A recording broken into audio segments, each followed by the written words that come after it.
Hi, so today I have taken inspiration from my wardrobe today and I'm going to talk a little bit about Disney. Also, while I'm talking, I might be having a drink because I've made a cup of tea in my Buzz Lightyear mug. There's quite a phenomenal amount of tea in there, so yeah, bear with. I'm going to talk a little bit about kind of forgotten and underrated Disney films because I feel like when people ask about Disney and the favourite Disney films, they tend to kind of stick with the same three or four main options. And I'm in two minds about whether that's because they genuinely think they're the best films or it's because they have a sentimental place in their heart because, you ask people my age and we always go for films that came out when we were little. I can't make my mind up about that. But I really, really loved some of the older ones when I was a kid, and I really, really love some of the older ones now. And I think there are a lot of films from like the 60s, 70s, and I guess 80s in terms of Disney that have kind of been forgotten. And I feel that's a little bit sad because some of them are absolutely blinding. So I'm going to talk a little bit today about those. And I think when you ask people their favourite Disney films, more often than not, you're met with like, oh, it's Beauty and the Beast, oh, it's Cinderella, oh, it's The Little Mermaid, or whatever it might be. And it tends to be among those kind of more modern ones. If you ask me what my favourite Disney film is, animated, I would have to say Basil the Great Mouse Detective. That is quite an old one, and it's a bit of an obscure one because it's not like a Disney princess one. You're not going to get like a fairy tale in there. It's basically Sherlock Holmes in the rodent world. And I don't know who had the idea for it, but by God, it was a blinder, whoever did. Yeah, it's about Basil of Baker Street, who lives kind of underneath 221B. So he lives like in a mouse hole below Sherlock Holmes, if you like. And he gets befriended by also a rodent back from Afghanistan, where for some reason he's a mouse army doctor, which I didn't know there was any call for. And he is basically the Dr. Watson to the Sherlock Holmes. And they have a nemesis who is called Professor Rattigan, which I always like because obviously Professor Moriarty in the books. So there's a lot of parallels to Sherlock Holmes. And at one point they even go up into 221 Baker Street to go see about borrowing the dog, Toby, to go do some sort of sniffer dog work. And there's this snippet of conversation between Sherlock Holmes and Dr. Watson that is actually taken from Sherlock Holmes, which I always really enjoy. I enjoy it now as an adult. As a kid, I didn't know that, obviously. That'd be insane. But yeah, I really, really like that. The more I think about it as an adult, the more it makes total sense for me, because as an adult, when I grew up and read all the Sherlock Holmes books, I absolutely loved them. And I think it's because I kind of had that weird sort of Holmes grounding in Basil the Great Mouse Detective. I don't know what film it is, so don't quote me on this, but that film where it's Owen Wilson and Jackie Chan, and I'd never know if it's Shanghai Noon or Shanghai Nights because there's two films. One of them, whichever one it is that's set in London, is basically a remake of Basil the Great Mouse Detective. Like, they try and overthrow Queen Victoria, and then the evil professor is hanging onto the hands of, St Stephen's Tower, or Elizabeth Tower as it is now, where Big Ben is. And that's how he falls off and falls to his doom. Which is a real Disney classic death, fall into your death, innit? But yeah, I watched it on a plane once and was sat there thinking, wait a minute, this is Basil the Great Mouse Detective just with people. Which is crazy that I'm taking it as much more sensible that they're animals and rats and rodents. But that's just how Disney gets you. It's perfectly acceptable that these are talking animals in trousers and deerstalker hats. But Basil the Great Mouse Detective, if you haven't seen it, go look it up. Or go buy it on DVD, because it's really hard to find Disney to watch online. My other one is kind of a half animated, half live action, and that is Pete's Dragon. And I know that they remade it a couple of years ago, and every now and then it pops up on like my recommendations on Netflix, and every now and then I think, maybe I should watch it, just to see what it's like, and just to see the differences. And then I think, I don't know that I can bring myself to do it, because I just feel like it won't be right. It won't match up to everything that I want it to be. I went to go see the live action Beauty and the Beast, and I've seen the live action Cinderella. Craig Mather's in Cinderella, incidentally. My Marius, blinking you missed him. But I went to go see Beauty and the Beast in the cinema, and I really wanted to like it. I mean, on paper, there was everything that I would want, okay? There was Dan Stevens, there was a library with one of those books, ladders going across the books, like he gives Belle that. On paper, that should be my dream. I should be like, stay in the castle, Belle. What else do you want, love? There was Josh Groban on the soundtrack. That was like, it was like someone got in my head and went, yeah, I see where you're going with this. Let's put this into film. But it just sort of missed the mark a little bit. And I honestly can't pinpoint what it is. And I think partly it's because I was going, oh, it's slightly different on the animated version. Don't quite grab me the same. You know, they tried to change little bits, and I was like, no, this isn't the Beauty and the Beast I know. And I have a fear that that's what would happen if I watched Pete's Dragon, because I used to watch it a lot as a kid, and I've got it on DVD, and I watch it fairly regularly as an adult as well, because it's really good. For those of you that don't know what it's about this little boy called Pete, surprisingly, who has a dragon, and the dragon is called Elliot. No idea why. Elliot's not really a very dragony name, I shouldn't have thought, but that's what it's called. And Pete has been bought from an orphanage by this horrible, horrible family called the Gorgons, and he runs away to the seaside, basically. Well, not the seaside, because, you know, it's American, it's just the coast, and there's a harbour, and it looks very much like Cabot Cove from Murder, She Wrote. And he meets Nora, who lives in a lighthouse with Mickey Rooney, who is her dad. And yeah, they basically put him into school and get him, like, happier.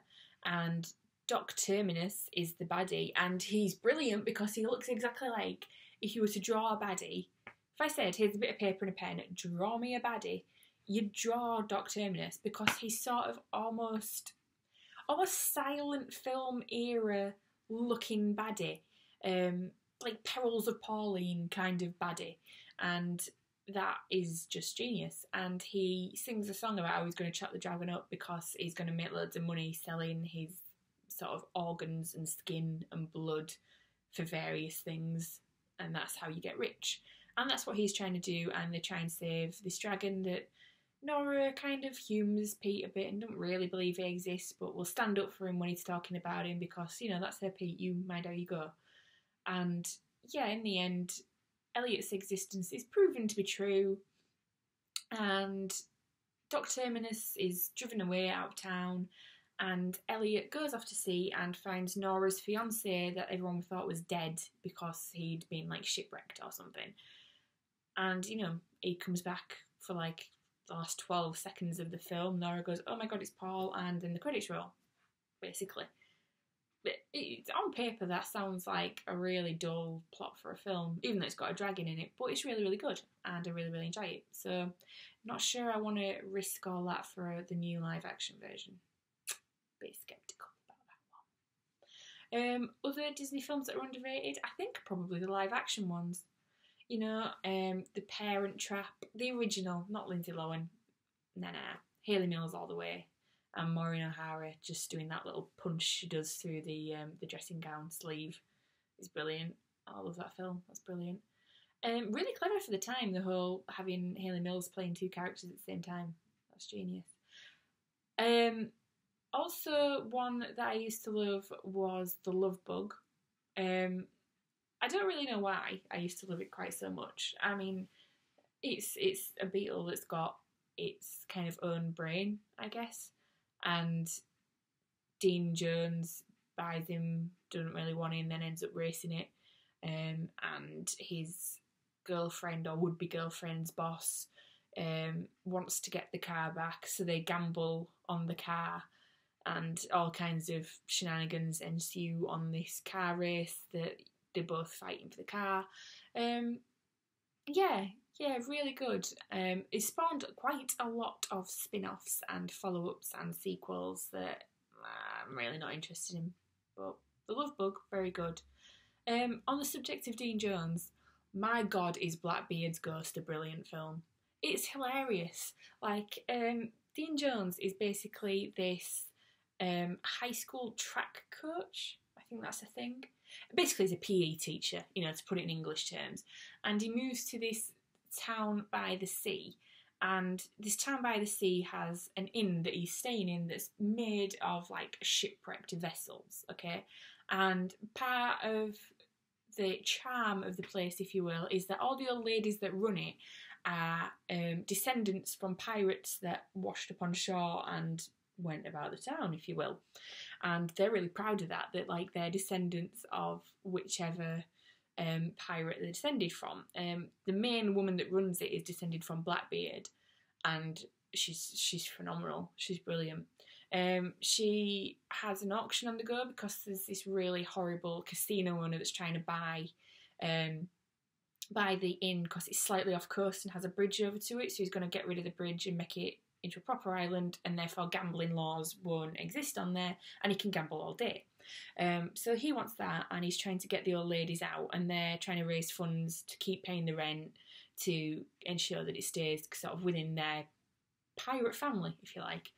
And yeah, Dean Jones accidentally buys a bedpan that belonged to Blackbeard's 13th wife or something, and he breaks it and finds a magic spell in there because she got tried for being a witch, and he reads it out, and of course what happens, he brings back the ghost of Captain Blackbeard, who is Peter Ustinov, who is absolutely phenomenal in it. Like, he's hilarious.